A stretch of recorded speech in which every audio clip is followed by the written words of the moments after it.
guys, I'm here with my father, Steve, visiting in from Ohio, and we're about to watch the trailer for No Time to Die. My dad and I watched the Bond movies, or at least he watched the Bond movies when I was a kid, and we often went to the movie theater or whatever to see them. Much like Star Wars, this is just a really popular franchise that goes on and on and on and on. And just good different Bonds all the time. Good bonding moment between father and son. So let's get to it.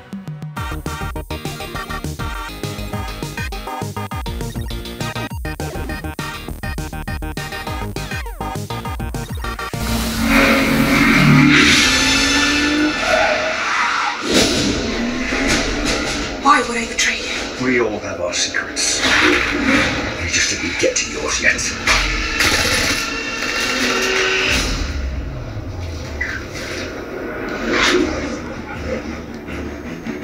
The world is arming faster than we can respond. Where's 007? Well, he's aged. Yes, he is. I need a favor, brother. You're the only one I trust for this. He's from Westworld. The world's moved on, Commander Bond. You were 00? 2 years. So stay in your lane. You get in my way, I will put a bullet in your knee. The one that works. I thought you two would get along. Name? Bond. James Bond. Not a bar. I'm not dead. Hello, Q. I missed you. Q. It's the most valuable Q, asset huh? this country has. If you feel yourself losing control, I'm not going to lose control. James. Brought his love interest over. Everything for her. What? Same love interest from the last movie. When her secret finds its way out, there'll be the death of And you. that was the villain from the last movie. What is it? You don't know what this is. About half his age, isn't he? James Bond. Probably less than half. License to kill. Here's our new villain. History of violence. I could be speaking to my own reflection. Only your skills die with your body. Mine will survive long after I'm gone. History isn't kind to men who play God. Rami Malek.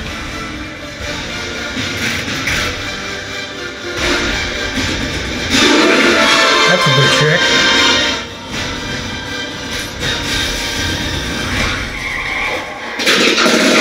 Stuffed his vehicle, didn't he?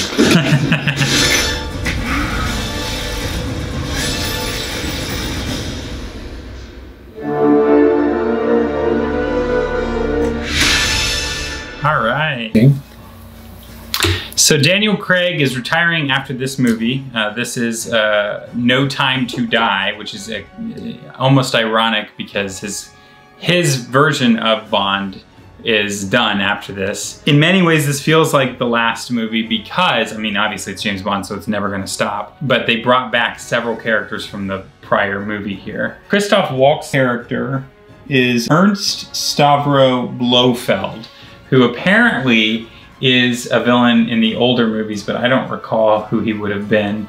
But he apparently was a part of the original movies, but he was more over the top in the original movies, or one of the original movies. Obviously, I need to rewatch, brush up on all of the originals, but it's been since childhood since I've seen all of them. I was mostly on board once they got to Pierce Brosnan. That's when I really started to... He was my favorite too. Yeah, that's all the Bonds. I mean, but he did do the most ridiculous one, which was Die Another Day. Die Another Day. And Madonna in it. He surfboarded on a glacier, and Halle Berry was the love interest in that one, and she walked off from the beach in an orange swimsuit bikini thing, and they set her up to be like her own spin-off spy, but they didn't follow through on it. But it was really ridiculous because they stayed in an ice hotel made of ice somewhere in the Antarctic or whatever. I think that's in Iceland.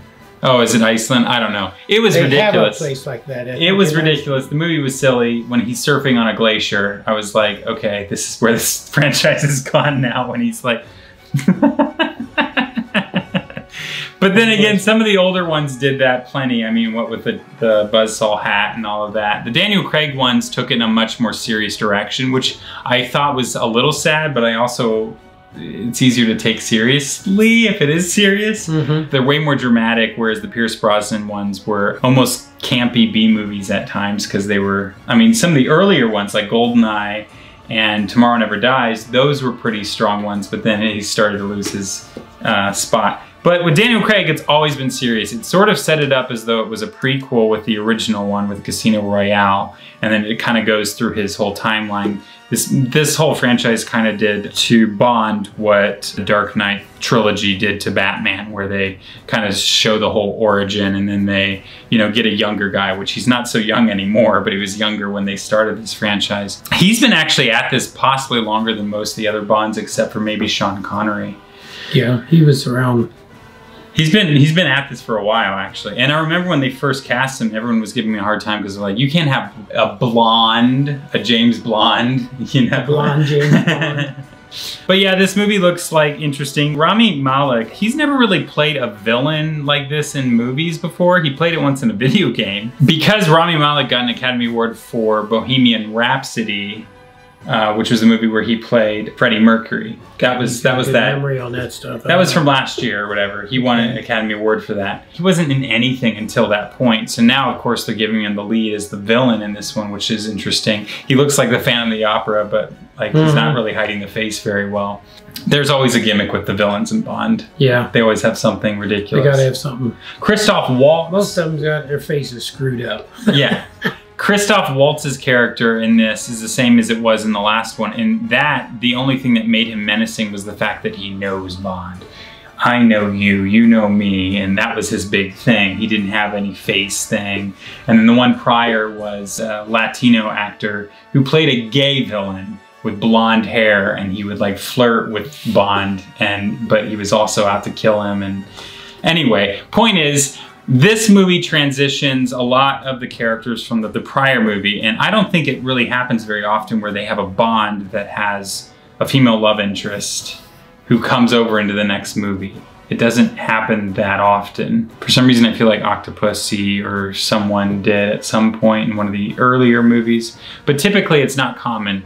And so the fact that they're bringing back all these other characters is really playing on the fact that this is a continuation from the last movie, which I think, oh my God, I got these all out of order now. I find it hard they're going to quit Bond. Well, they're never going to quit Bond, but I was gonna say, they're just gonna, Daniel Craig is retiring from the role of Bond. He'll either die in the movie or he'll retire. And I mean, if he dies in the movie, then they'll obviously revamp it all over again. They won't act like it's a continuation. But this one kind of was a revamp, this whole franchise. They treated it like, because they had a different Q and they had a different Moneypenny and they have all these different things. Q died off, and yeah, the real actor who played him. Moneypenny, I don't know. She's probably getting up in age too, I imagine. Not in this. She's a young girl. She's a young girl. Yeah, in this one. young actress. Okay. But Daniel Craig, the fact that he's playing an older murder mystery detective in Knives Out, I think is a big sign that maybe he's getting to that point now where it's time for him to move on. But when they first cast him, he was quite a bit younger. Yeah, he's been doing this for much longer. I think Pierce Brosnan only did 4 movies. And I think this might be his 5th or 6th one. Obviously, I haven't invested a lot of time in this franchise lately, but will you see it, Dad? Will you go see this movie? I'll go. Yep. The action is... When does it come on? It comes out to theaters in April 2020 of this year. So, yeah, of this year. So that's his last hurrah, so I'm sure it's going to be a good one. I need to kind of rewatch all of these. I honestly haven't seen a lot of the Daniel Craig ones. Like I said, I was more of a Pierce Brosnan, or I liked, obviously Sean Connery had so many. Anything you're looking forward to in the movie?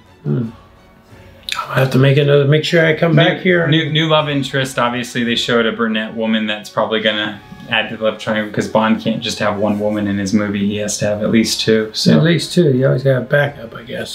Backup, just in case. Oh, you died, I got you now. So. Yeah, there you go. Move on with.